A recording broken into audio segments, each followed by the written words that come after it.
Loué soit notre Seigneur Jésus-Christ, soit loué pour toujours. Alors bonjour à tous, chers frères et sœurs, ou bonsoir, parce qu'il doit être 18h et quelques déjà. Donc aujourd'hui nous allons parler de ce thème pendant cette quatrième semaine du temps du carême, qui est la conversion et la pénitence, ou la pénitence et la conversion. Eh bien, sachant déjà que nous allons nous inspirer principalement de ce que la parole de Dieu nous offre déjà. Nous avons le décalogue, les fameux 10 commandements que certains ont déjà eu l'opportunité de travailler pendant la formation de Carême.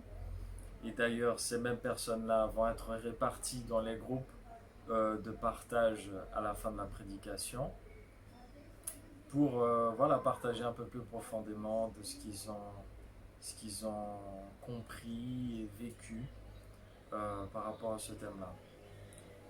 Notamment le catéchisme de l'Église catholique, parce que ça va être un guide pour nous. Et donc ici, le catéchisme va nous aider à comprendre un peu mieux ce sacrement de la réconciliation qui est très cher à nous. Tout d'abord, j'aimerais parler en fait de ce qui vient avant. Voilà comment va s'organiser notre moment de méditation. Tout d'abord, on va chercher à voir ce qui doit se passer avant même qu'on aille chercher ce sacrement de la réconciliation. Et dans un deuxième temps, notamment, on va enfin arriver au rendez-vous. Voilà, on est avec le prêtre, le confesseur, et enfin pour savoir ce qui va se passer après la réconciliation. Voilà. Donc, qu'est-ce qui se passe avant qu'on puisse vivre le sacrement de la réconciliation? Eh bien, l'Église, elle nous enseigne que nous avons besoin de faire un examen de conscience qui puisse nous aider à savoir exactement où est-ce que nous en sommes dans notre vie chrétienne, dans le vécu de la volonté de Dieu. Et notamment, quand nous n'arrivons pas à vivre la volonté de Dieu, c'est à ce moment-là qu'on dit qu'on tombe dans le péché. Et nous sommes en état de pécheur. Et à ce moment-là, nous allons ressentir cela. Et c'est à ce moment-là qu'on va avoir ce désir de nous réconcilier avec Dieu, parce qu'on n'aura pas vécu le meilleur. Parce que le Seigneur désire toujours nous donner le meilleur. Et cette douleur, cette blessure de nous séparer de la volonté de Dieu, on a déjà entendu ça quelque part dans la Genèse, le livre de la Genèse, où Adam et Ève se séparent de la volonté de Dieu. À ce moment-là, on ressent une douleur. La première douleur, c'est celle de vouloir sa propre volonté et non pas celle de Dieu. Et qu'est-ce qui va nous aider à revivre à nouveau la volonté de Dieu? Eh bien, c'est ce qu'on appelle la contrition. Nous, à peu près tous, connaissent déjà ce terme, mais ceux qui ne connaissent pas encore, on ne s'affole pas. La contrition, c'est quelque chose qui est très profond, très mystérieux, mais qui peut se vivre de manière très simple. Donc sachez déjà, frères et sœurs, que tout ce que je vais vous dire, vous aurez besoin d'être sincère avec vous-même et avec Dieu. Sachez qu'on n'est pas ici pour chercher à savoir qui est le plus pécheur, le moins pécheur. On n'est pas dans la comptabilité des péchés. On est ici dans un mystère où on veut se sauver, on veut le meilleur pour nous. Et quand on cesse de chercher, de se décider pour le meilleur qui est la volonté de Dieu, on a besoin de revenir à cette volonté-là. Et non pas persister dans notre erreur parce que nous sommes des têtes dures. C'est la contrition, mes frères et sœurs. Comment est-ce qu'on va vivre? On va vivre l'acte de la contrition. Alors, le catéchisme à l'article 1450, il dit ceci. La pénitence oblige le pécheur à accepter volontiers tous ces éléments, que je cite, dans son cœur, la contrition, dans sa bouche, la confession, dans son comportement, une totale humilité et une fructueuse satisfaction. C'est un peu un résumé de tout ce qu'on cherche à vivre par rapport à la réconciliation. Donc vous verrez au fur et à mesure. La contrition, article 1451. Parmi les actes du pénitent, c'est-à-dire nous, la contrition vient en premier lieu. Elle est une douleur de l'âme et une détestation du péché commis avec la résolution de ne plus pécher à l'avenir. Une détestation du péché commis. Oui, dans un premier temps, on a besoin de reconnaître qu'on ressent une douleur, on ressent quelque chose qui nous manque dans notre intérieur. Et les oiseaux confirment, voilà, c'est un cri de douleur. Et à ce moment-là, on a besoin de reconnaître que c'est à cause de ce péché. Ce n'est pas moi le problème. Le problème, c'est le péché. La tentation qui m'a mené vers le péché. Et à ce moment-là, on va être appelé à vivre une contrition parfaite que l'Église nous explique. La contrition parfaite, c'est quand nous aurons la capacité de nous repentir, de ressentir une véritable détestation du péché qu'on a commis, et ce qu'il soit un péché véniel ou mortel. Donc nous allons notamment approfondir entre le péché véniel et le péché mortel, mais déjà en sachant que nous aurons une contrition parfaite, c'est-à-dire nous allons vivre directement la volonté de Dieu. La grâce de Dieu est déjà en train de guider notre cœur vers une réconciliation parfaite. Et à ce moment-là, pour les péchés véniels, c'est-à-dire les péchés quotidiens, des péchés que tout à l'heure nous allons en parler plus en détail, des péchés légers et les péchés mortels qui sont des péchés graves, des péchés qui contrarient directement la volonté de Dieu et donc notre véritable essence de la ressemblance et l'image de Dieu. Et à ce moment-là, dans une contrition, dans un état de contrition parfaite, on aura la possibilité de chercher la confession immédiatement et nous serons réconciliés avec Dieu et avec l'Église. Mais il existe un état de contrition imparfaite. Qu'est-ce que ça veut dire? C'est un état où nous ne comprenons pas assez suffisamment la gravité de nos actes, mais nous sommes en train de demander pardon. À ce moment-là, c'est la grâce. C'est à la grâce que nous allons nous confier, que l'Église va nous confier, pour que nous puissions vivre un chemin progressif vers la contrition parfaite, pour que nous puissions véritablement vivre le sacrement de la réconciliation. D'accord? Alors, ne vous inquiétez pas, dans le moment de partage, on aura le temps de poser des questions, ne vous affolez pas. Alors, maintenant, passons au péché. Dans l'article 1856 du catéchisme, encore une fois, il est dit ceci: le péché mortel, attaquant en nous le principe vital qu'est la charité, nécessite une nouvelle initiative de la miséricorde de Dieu et une conversion du cœur qui s'accomplit normalement dans le cadre du sacrement de la réconciliation. Lorsque la volonté se porte à une chose de soi contraire à la charité par laquelle on est ordonné à la fin ultime, le péché par son objet même a de quoi être mortel, quand cette chose est contraire à la charité. qu'il soit contre l'amour de Dieu, comme le blasphème, le parjure, etc., ou contre l'amour du prochain, comme l'homicide, l'adultère, etc. En revanche, lorsque la volonté du pécheur se porte quelquefois à une chose qui contient en soi un désordre, mais n'est pas cependant contraire à l'amour de Dieu et du prochain, telles que paroles oiseuses, rires superflus, euh, l'ironie, d'autres éléments qu'on va pouvoir facilement retrouver dans notre vie personnelle. De tels péchés sont véniels. Donc nous avons ici, on comprend ici que il y a péché et péché.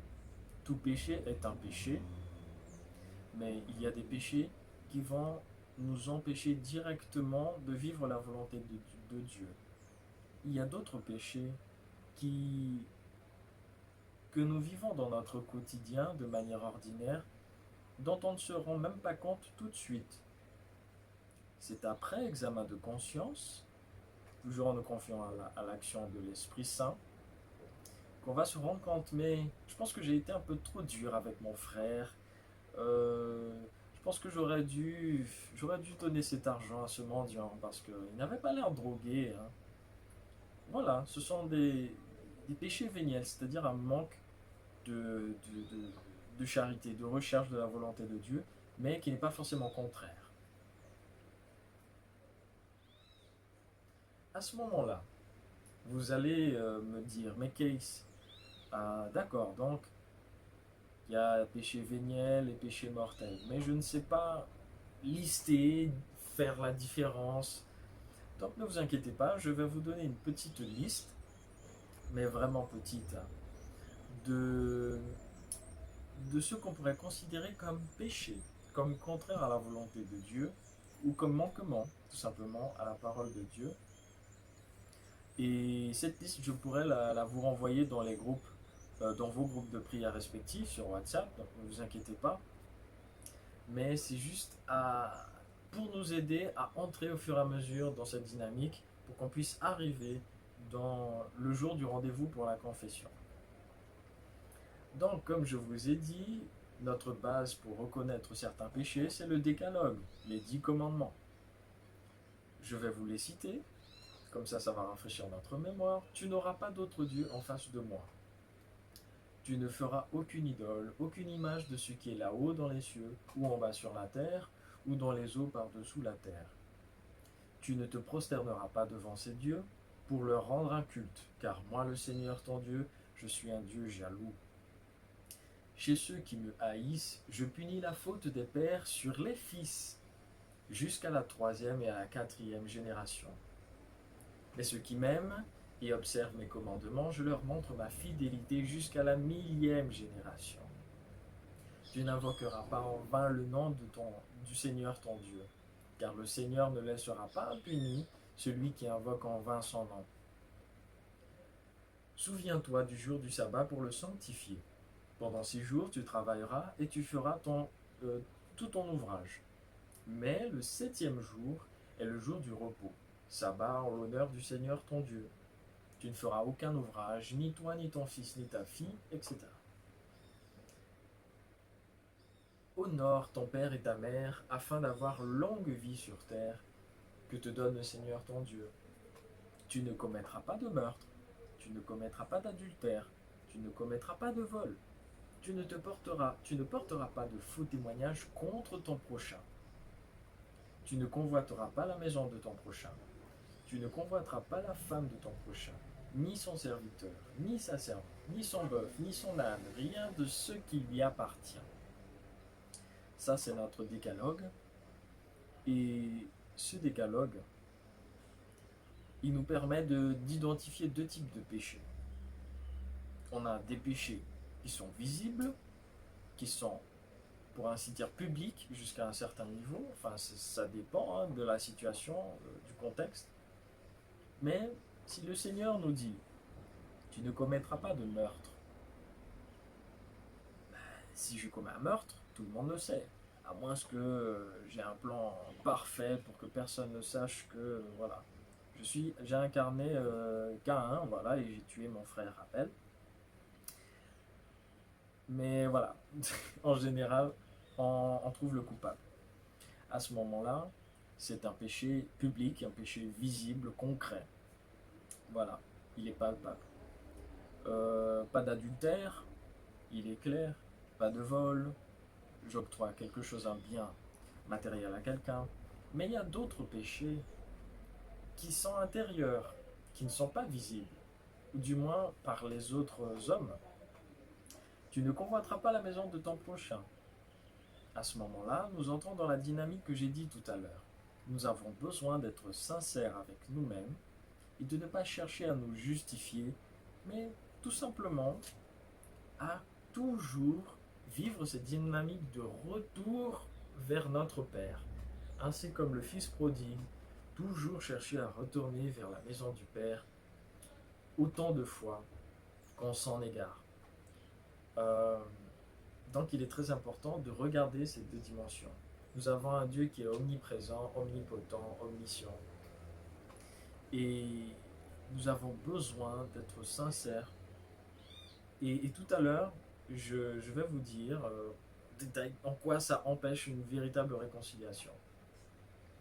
Mais continuons notre petite liste. Donc j'ai recherché un peu sur les livres apostoliques, les lettres apostoliques. Saint Paul notamment va nous aider beaucoup. Mais juste, vraiment, je vais vous le dire très vite pour qu'on puisse passer à l'essentiel. Romains 12, 15. Alors, humilité, contraire de surestime de soi. On est d'accord. Humilité, contraire de surestime de soi.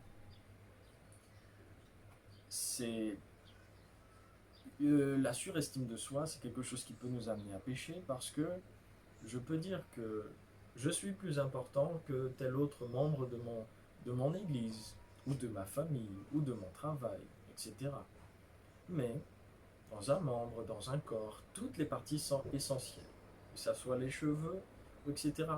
Quand on parle d'essentiel, on ne parle pas seulement de vital, mais on parle aussi d'une utilité qui pourra nous permettre, nous permettre de vivre voilà, une capacité, quelque chose. La nature est parfaite et nous devons la contempler telle qu'elle. Et non pas dire que mes cheveux sont inutiles. Allez, non. La charité, c'est le contraire d'œil pour œil, dent pour dent. Tout le monde connaît cette expression, ce dicton. Et pourquoi il est toujours actuel?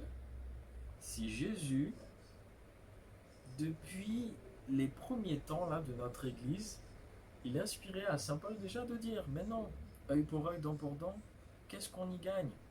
Rien, absolument rien. Ben oui, qu'est-ce que vous faites de différent? Qu'est-ce qui vous différencie des païens? Qu'est-ce qui vous différencie des méchants, des assassins, etc. Mais rien si vous faites comme eux, cherchant à aimer notre ennemi, prier pour ceux qui nous persécutent. C'est aussi simple que ça. Bénissez ceux qui vous persécutent. N'ayez de dette envers personne, sinon celle de l'amour mutuel. Ne pas juger l'autre. Nous savons qu'il est très important de travailler cet aspect ici, qui est universel, qu'on parle de Guyane, qu'on parle de Brésil, on parle des États-Unis, de Chine, des peuples autochtones. Ne pas juger, c'est difficile, mais on doit le travailler toujours et partout. 1 Corinthiens 13, c'est un bel hymne à l'amour, n'est-ce pas? Si je n'ai pas l'amour, je ne suis rien. Si je n'ai pas l'amour, je ne peux rien faire. Si je manque d'amour, je suis en train de manquer à Dieu lui-même. Et j'ai besoin de me réconcilier avec l'idée que j'ai besoin d'aimer. Qu'est-ce que l'amour? 1 Corinthiens 13 nous le dit. L'amour n'est pas envieux, ne se vante pas, n'est pas orgueilleux, ne cherche pas son intérêt, ne s'emporte pas, n'entretient pas de rancune, ne se réjouit pas de ce qui est injuste. L'amour supporte tout, Elle fait confiance en tout, elle espère tout, elle endure tout. Frères et sœurs, on a besoin de vivre cette dimension parfaite de l'amour. Si nous ne la vivons pas, nous allons vivre la contrition parfaite. Galates, ensuite la lettre aux Galates nous dit, on sait bien à quelles actions mène la chair. Inconduite, impureté, débauche, idolâtrie, sorcellerie, haine, rivalité, jalousie, emportement, intrigue, division, sectarisme. Comprenant bien, tout cela nous sépare de quelque chose. Nous sépare tout d'abord de Dieu et ensuite de notre prochain. Envie, beuverie, orgie et autre chose du même genre. Et Saint Paul nous prévient encore, je vous préviens, comme je l'ai déjà fait, ceux qui commettent de telles actions ne recevront pas en héritage le royaume de Dieu. Écoutons ceux qui ont les oreilles qu'ils écoutent. Éphésiens 4, du verset 25 au 32. Débarrassez-vous donc du mensonge et dites la vérité. Si vous êtes en colère, ne tombez pas dans le péché. Que le soleil ne se couche pas sur votre colère. Que le voleur cesse de voler. Qu'il prenne plutôt la peine de travailler honnêtement de ses mains, afin d'avoir de quoi partager avec celui qui en a besoin. Aucune parole mauvaise ne doit sortir de votre bouche, mais s'il est besoin, que ce soit une parole bonne et constructive, profitable à ceux qui vous écoutent. N'attristez pas le Saint-Esprit de Dieu, qui vous a marqué de son sceau en vue du jour de votre délivrance.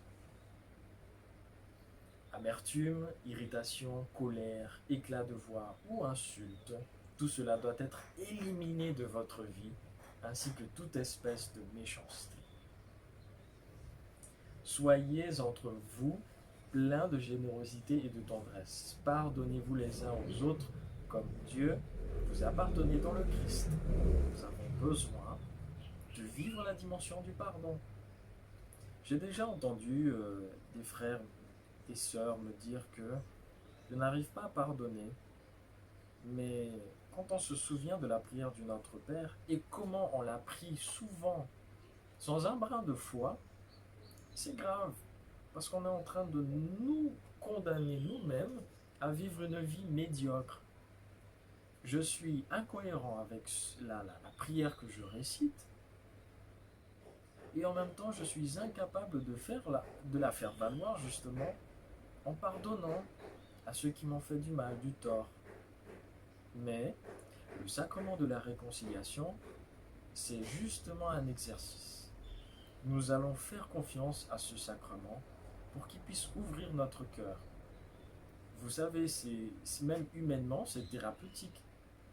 De chercher à avouer, de chercher à nous rendre responsables de tel acte qui a blessé mon prochain, c'est quelque chose qui va transformer notre intérieur et nous convertir, qui va nous convertir vers Dieu, vers sa volonté, vers sa ressemblance, vers son modèle, qui est le Christ. Éphésiens 5, 4. Pas davantage de propos grossiers, stupides ou scabreux.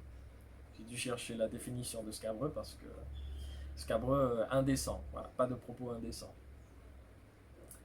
Voilà, donc c'était cette petite liste de choses qu'on peut utiliser comme support. Donc je vous l'enverrai pour qu'on puisse méditer, bien travailler cet examen de conscience pour reconnaître où est-ce que je suis fautif. Est-ce que j'ai commis une erreur grave ou est-ce que j'ai commis plusieurs erreurs petites, mais qui au fur et à mesure qu'elles s'accumulent, ça va causer une corruption en moi. C'est comme on dit, à grain d'iri qu'a fait sac d'iri, n'est-ce pas? À ce moment-là, je ne peux pas compter sur les petites erreurs, les petits péchés véniels de chaque jour pour que je vive la dimension du salut. Je dois chercher à faire un examen de conscience tous les jours. Deux mots principaux qui nous aident à chercher à comprendre où est notre péché dans toute cette liste que j'ai donnée, et encore plus, c'est l'humilité et la charité. L'humilité, c'est ma posture en tant que chrétien. Suis-je humble pour Dieu, envers Dieu? Suis-je humble envers mon prochain? Mon prochain qui n'a pas besoin de mes reproches, de dire que je mange trop, de dire que je ne mange pas assez, de dire que je mange de la viande le vendredi, de dire que je ne vais pas assez à la messe, je ne prie pas assez. Nous pouvons nous exhorter mutuellement, mais jamais tomber dans la tentation du jugement. Le jugement, c'est une posture inacceptable entre les chrétiens parce que c'est la première blessure. La première blessure. D'ailleurs, les premiers païens, les premiers idolâtres, la parole de Dieu nous le dit, les premiers idolâtres, ce sont ceux qui sont malins, qui se laissent guider par le mal et qui commencent à faire leurs petits péchés en cachette, abaisser les autres. Ce sont des postures qui sont pires même que de nous inventer des dieux. D'ailleurs, c'est pour ça qu'on parle d'une grande idolâtrie de l'argent. Parce que l'argent, c'est le pouvoir qui monte à notre tête, qui nous fait écraser par-dessus, passer par-dessus d'autres personnes pour avoir le succès.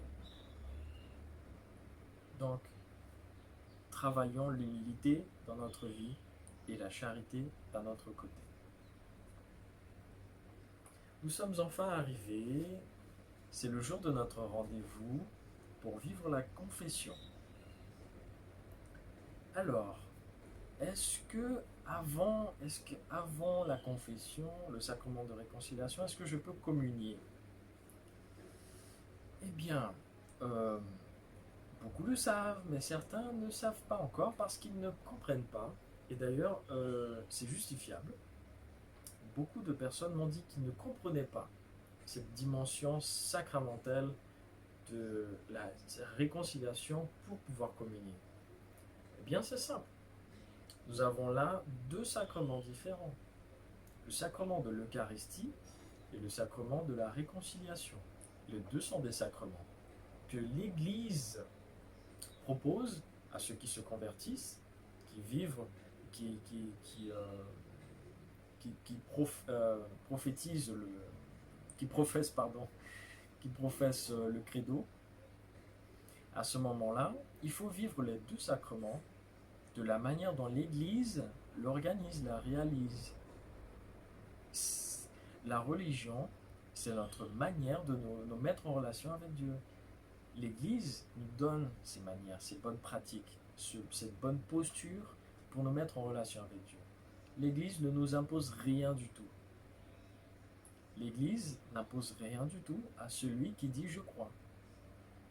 Celui qui croit fermement, il verra sa vie transformée parce qu'il aura fait confiance au royaume de Dieu même. Donc, nous ne pouvons pas communier avant de chercher le sacrement de la réconciliation. Pourquoi? Parce que nous nous sommes écartés. Alors là, je parle bien sûr d'un péché grave. Comme il est dit dans le catéchisme, un péché à matière grave. La matière grave, ce sont ces péchés-là qui sont pleinement conscients, dont on a conscience de la gravité et qu'on décide délibérément de le commettre. Ces péchés graves-là, ce sont des péchés qui nous mettent directement contre la volonté de Dieu. Et à ce moment-là, je ne peux pas dire que je communie avec Dieu si je ne suis pas d'accord avec tous ses commandements, sa parole de Dieu, avec ceux que le magistère de l'Église, dont Dieu a donné le caractère sacré, me dit. Tout est une même chose. L'Église, c'est ce corps qui nous permet de comprendre comment fonctionne la tête de notre Église, Dieu. À ce moment-là, qu'est-ce que nous allons faire? Nous allons demander pardon pour que nous puissions nous réconcilier avec Dieu et avec l'Église. Et c'est cela qui va nous permettre de vivre les autres sacrements. Le sacrement de la réconciliation, c'est celui qui doit toujours être proche de nous. L'Eucharistie doit toujours être proche de nous. C'est notre pain quotidien, n'est-ce pas? Enfin, pour nous de la communauté Shalom, nous vivons l'Eucharistie tous les jours. Mais, c'est-à-dire que si je vis cette Eucharistie-là, sans même comprendre ce qui se passe, sans même comprendre en quoi c'est important, c'est la même chose que de pécher et de communier en même temps. J'ai besoin de reconnaître ma faute, de reconnaître sa gravité, de reconnaître son danger, pour ensuite vivre cette douleur, cette détestation du péché, pour vivre la contrition parfaite et enfin me réconcilier avec Dieu dans le sacrement de la réconciliation. Très bien, j'arrive au rendez-vous. Soit c'est une confession publique, c'est-à-dire voilà, on est à l'église, le prêtre est là, il y a la fille, soit c'est privé. Quelle est la première chose que je fais? Tout d'abord, quand j'arrive, pas d'angoisse.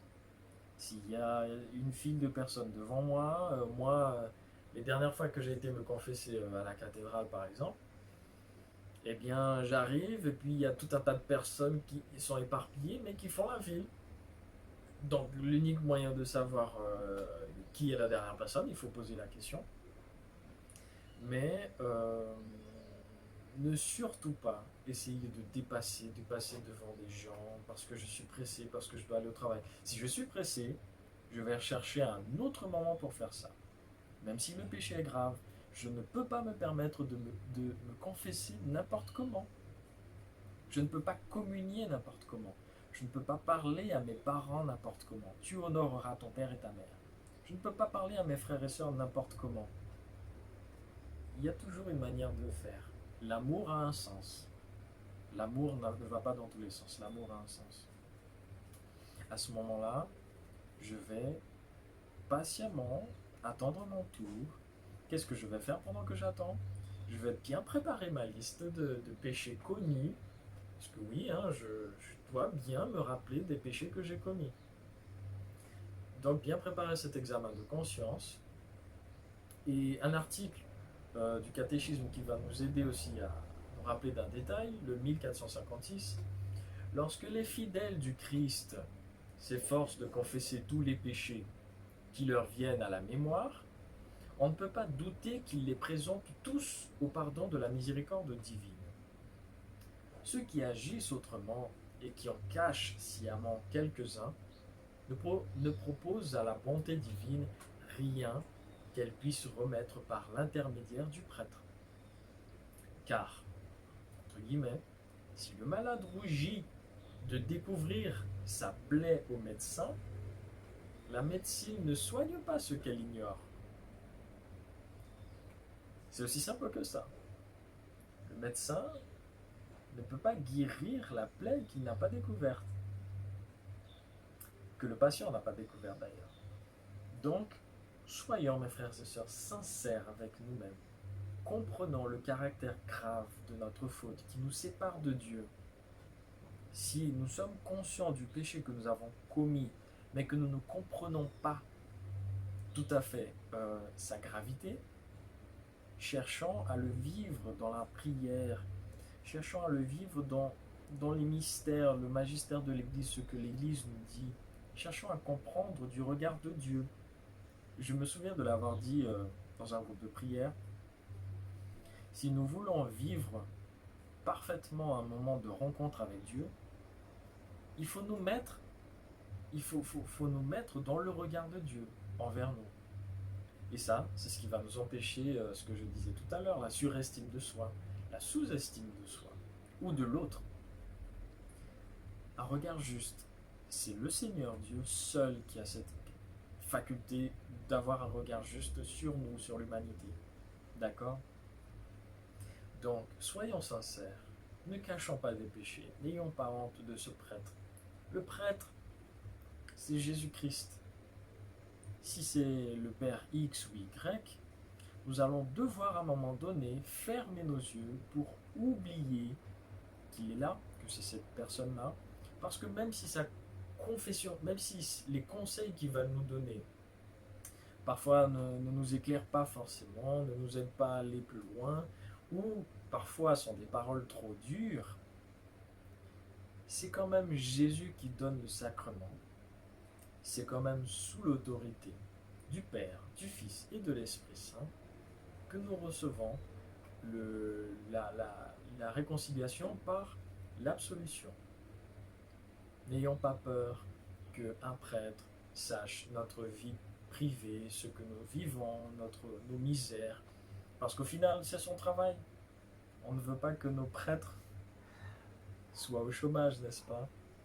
Alors donnons-leur du travail pour qu'ils puissent nous faire travailler. Alors, selon l'article 1459, beaucoup de péchés causent du tort au prochain. Il faut faire le possible pour le réparer.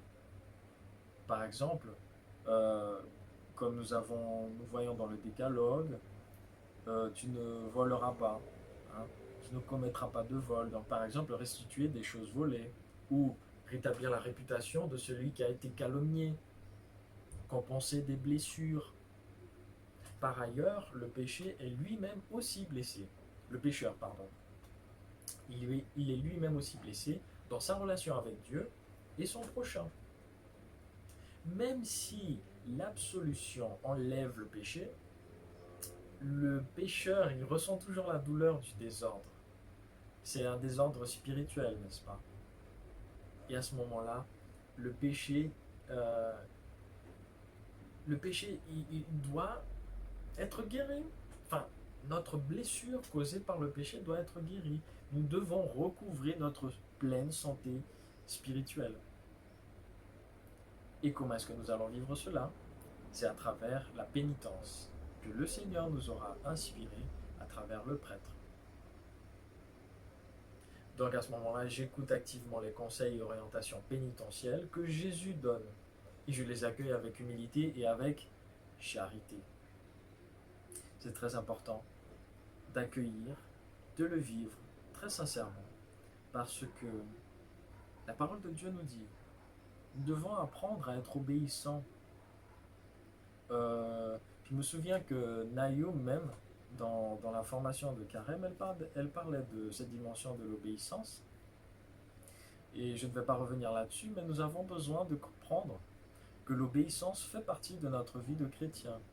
Si nous sommes des chrétiens rebelles qui remettent en cause tout le temps la véracité, la justice, la miséricorde vécue selon le regard de l'Église, eh bien nous sommes perdus parce que nous ne faisons plus partie de ce corps qui va dans un seul sens. Mon pied ne peut pas aller dans un sens et que le pied gauche aille dans l'autre. Il faut forcément qu'on sache vers où nous allons ensemble en tant qu'Église. Donc, j'obéis aux orientations pénitentielles que le prêtre me dit et je le vis avec foi, le plus important. L'absolution.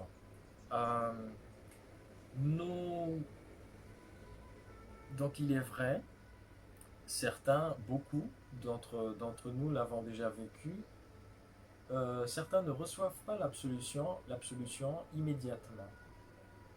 C'est difficile et je vais essayer de nous faire comprendre un peu cette dynamique de l'absolution.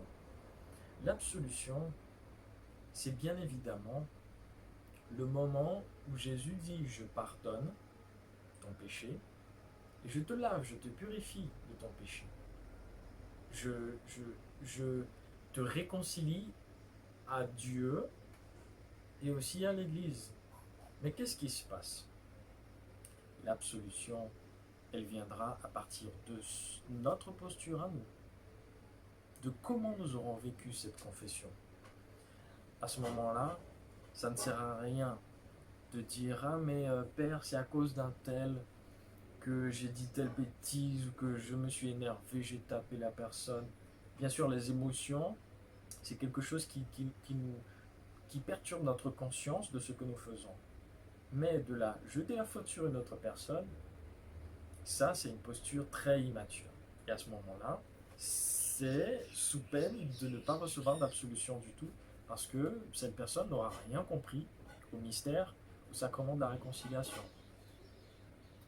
Nous avons besoin de valoriser ce moment de confession, parce que c'est le moment où nous sommes transfigurés, où le Seigneur nous lave de nos péchés, et parfois ça fait mal.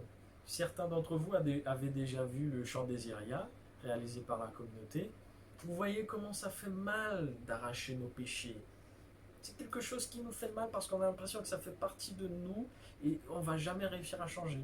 Mais si, c'est possible par la grâce, et surtout ne pas faire confiance en nous-mêmes, au pas qu'on fait, mais faire confiance à la grâce qui nous pousse de l'avant, qui nous fait avancer et qui, même après avoir trébuché, nous permet de nous relever et de faire un pas de plus.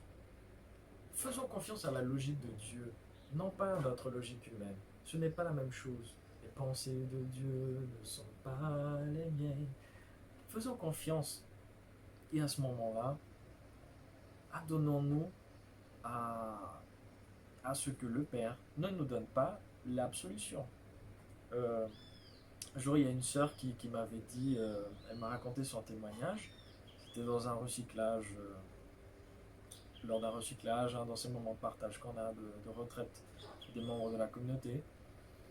Et on parlait de la confession, et justement, elle a dit j'ai été me confesser, c'était un péché grave, en effet, mais à la fin, le prêtre, il m'a giflé, il a dit tu n'es pas repenti, va-t'en d'ici, je ne vais pas te donner l'absolution. Cette personne est sortie hein, du confessionnaire en pleurant, et notamment je pense que ça a duré au moins un jour, quoi, avant que la personne ne revienne pour voir le prêtre, en pleurant, et, et se confesse à nouveau et demande pardon de manière plus concrète, de manière plus véritable, pour qu'il puisse enfin lui donner l'absolution. Quand on écoute un témoignage pareil, ça choque un petit peu parce que c'est fort, n'est-ce pas?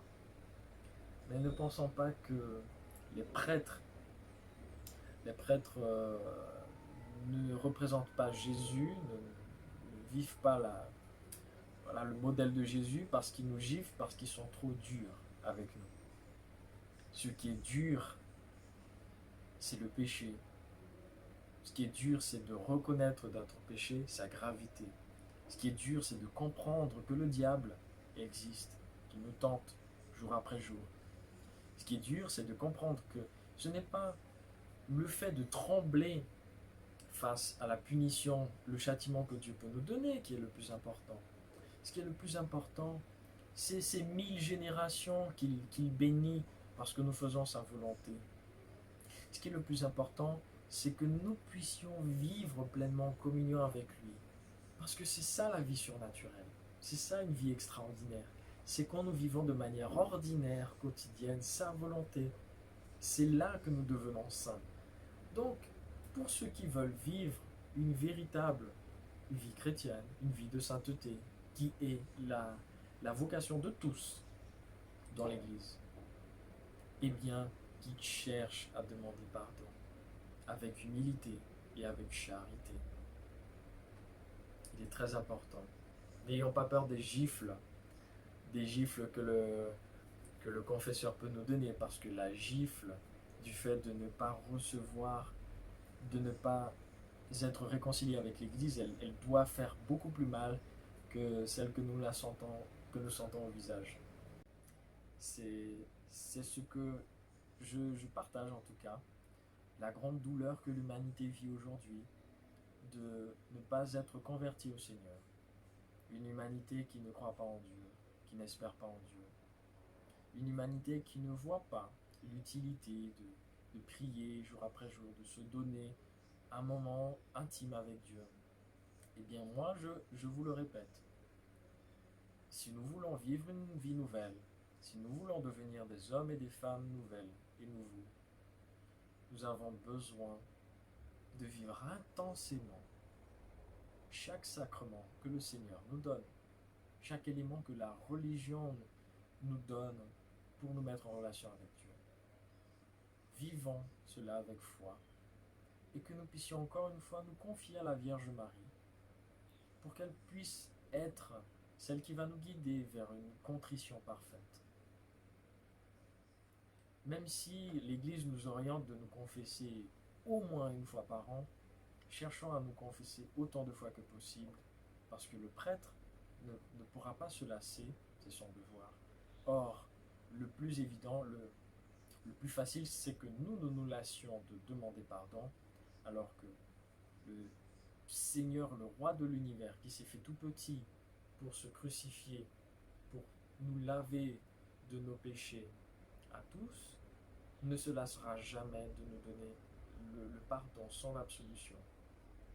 Nous avons besoin de nous repentir de nos maux, de ce qui blesse notre humanité et notre création, pour demander humblement pardon autant de fois qu'il sera nécessaire, pour que le Seigneur puisse réconcilier notre cœur au cœur de l'Église. La réconciliation, elle fait partie de notre mission comme co-créateur. C'est-à-dire que nous avons besoin de vivre le pardon de notre frère, celui qui a été blessé et qui du coup est incapable lui-même de vivre l'amour parce que je l'ai affecté, je l'ai affaibli dans sa foi. En effet, il y a des frères qui sont plus faibles dans la foi et dont moi je suis responsable de le soutenir à ce moment-là. Pardonner, ça sera ma mission. Demander pardon à Dieu parce que je suis l'élément qui fissure son Église. C'est fondamental. Ça fait partie de notre mission comme chrétien et comme co-créateur. Et enfin, la réconciliation, c'est ce qui nous permet de ressembler au Christ. Le Christ qui est miséricordieux. Le Christ qui est humble Seigneur. Le Christ qui est chaste. Nous avons besoin de chercher toujours ce modèle du Christ qui, même dans son agonie, qui transpire du sang, de toute cette douleur à cause du mal causé par le mal, mais que ça fasse mal en nous, pour qu'on puisse ressentir la douleur de l'humanité qui souffre à cause de nos misères.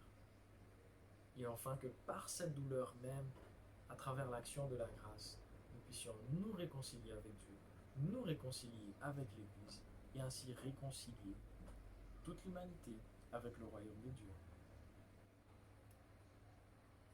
Pendant que je priais pour pouvoir préparer cette prédication, le Seigneur m'a donné ce passage de l'Apocalypse, chapitre 16, du verset 1 au 7.